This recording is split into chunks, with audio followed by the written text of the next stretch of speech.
PRC permanent resident certificate আমাৰ জাতিৰ এটা স্বাভিমান, আমি থলুৱা খিলঞ্জীয়াসকলৰ এটা স্বাভিমান। কথা নাই বতৰা নাই, চৰকাৰে PRC বাতিল কৰি দিলে। যেতিয়া আমি সবেই চাৰিওফালৰ পৰা প্ৰতিবাদ কৰিলোঁ, আজি ৰাতিপুৱা মুখ্যমন্ত্ৰীয়ে কৈছে যে ডাইৰেক্টৰে কাক সুধি পেলাই কৰিছিলে এনকুৱাৰী কৰিব লাগে। আজি আপুনি প্ৰমাণ কৰিলে যে এডুকেশ্যন বিভাগৰ ডাইৰেক্টৰে আপোনাক বুঢ়া আঙুলি দেখুৱাব পাৰে।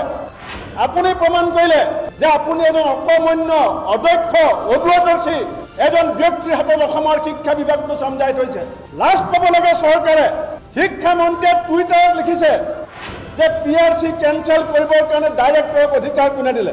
ডাইৰেক্টৰক শিক্ষামন্ত্ৰীয়ে টুইটাৰত সুধিছে।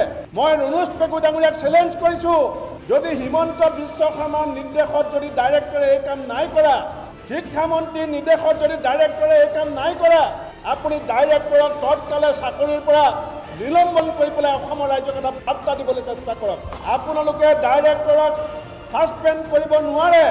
এতিয়া আপোনালোকে ৰাইজৰ ৰোষত পৰাৰ ভয়ত আপোনালোকে ডাইৰেক্টৰৰ গাত দুখ চাপি দিছে।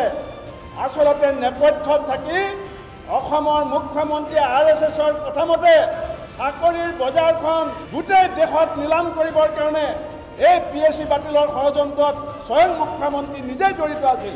আজি তেওঁলোকে এজন বিষয়াৰ কেন্দ্ৰত বন্দুক ৰাখি পেলাই নিজক বচাবৰ কাৰণে চেষ্টা কৰিছে।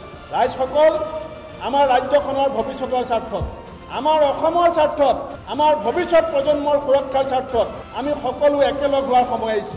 এই বিভাজনকামী কেৱল সাম্প্ৰদায়িক বিভাজনৰ ৰাজনীতিত অভ্যস্ত আৰু অকল প্ৰলোভন আৰু প্ৰতাৰণাৰ ৰাজনীতি কৰা এই বিজেপিক যেতিয়ালৈকে আমি অসমৰ মাটিৰ পৰা ৰাজনৈতিকভাৱে বিদায় দিব নোৱাৰোঁ, আমি কংগ্ৰেছ দল কেতিয়াও ক্ষান্ত নহওঁ।